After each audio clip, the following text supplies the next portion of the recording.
ગઈ તારીખ 12/7/2025ના રોજ રાત્રિના સમયે અંજની ઇન્ડસ્ટ્રીયલ એરિયામાંથી એક શ્રીમાન વસોયા છે જે કતારગામ રહે છે અને પૈસાના કલેક્શનનું કામ કરે છે. એ 7,88,000 જેટલી રકમ કલેક્ટ કરી અને અંજલી ઇન્ડસ્ટ્રીયલ એરિયામાંથી પસાર થતા હતા ત્યારે એમના પાછળ બેગનો એક થેલો લટકાવેલો હતો અને આમાં પૈસા લઈને જતા હતા. પાછળથી 2 અજાણ્યા ઇસમો આવી આ થેલો એના ખંભા પરથી ઝડપી ચીલઝડપ કરી અને ભાગી ગયેલા.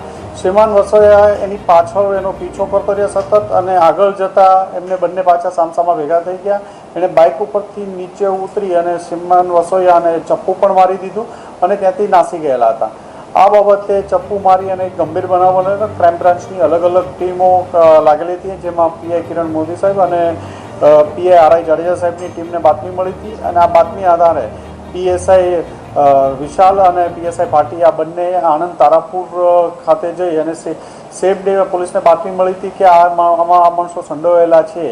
એ બાતમી આધારે ક્રાઇમ બ્રાન્ચની ટીમ 48 કલાક જેટલું સતત આણંદ જિલ્લાના તારાપુર તાલુકામાં રહેલી અને બંને જે શંકાસ્પદ ઇસમો હતા જસપાલ ઝાલા અને વિજય પરમાર આ બંનેને ઝડપી પડ્યા હતા. એમની પાસેથી લૂંટમાં ગયેલો મુદ્દામાલ 4 લાખ 4.5 લાખ જેટલો મુદ્દામાલ પણ મળી આવ્યો છે અને આ જે થેલામાં બીજા ક્રેડિટ કાર્ડ ડેબિટ કાર્ડ ને એ બધું હતું એ રેમ્બોના છરી એ પણ મળી આવ્યો છે. આ બંનેની ધરપકડ કરવામાં આવે છે. આગળની વધુ તપાસ માટે અમરોલી પોલીસ સ્ટેશનને આ લોકોને સોંપવામાં આવે છે. આરોપીએ કઈ રીતે રેકી કરી હતી, કઈ રીતે જાણ હતી કે આ વ્યક્તિ પૈસા લે? એ પોલીસ ઇન્વેસ્ટિગેશન ચાલુ છે. એમને આમની એક સ્પેસિફિક માહિતી મળી હતી કે આ બંને ઇસમોમાં અહીંથી આ રેગ્યુલર કલેક્શન કરીને જાય છે. જે આધારે બંને આરોપીએ એને આણંદ જિલ્લામાંથી મોટરસાઇકલ લઈ અહીંયા આવી અને રેકી કરી અને એનો પીછો કરેલો હતો અને મોકો મળતા એના પૈસા ચૂંટવવાની કોશિશ કરી હતી. બંને આરોપી શું કામ કરે છે અને શા માટે આ લૂંટ કરી?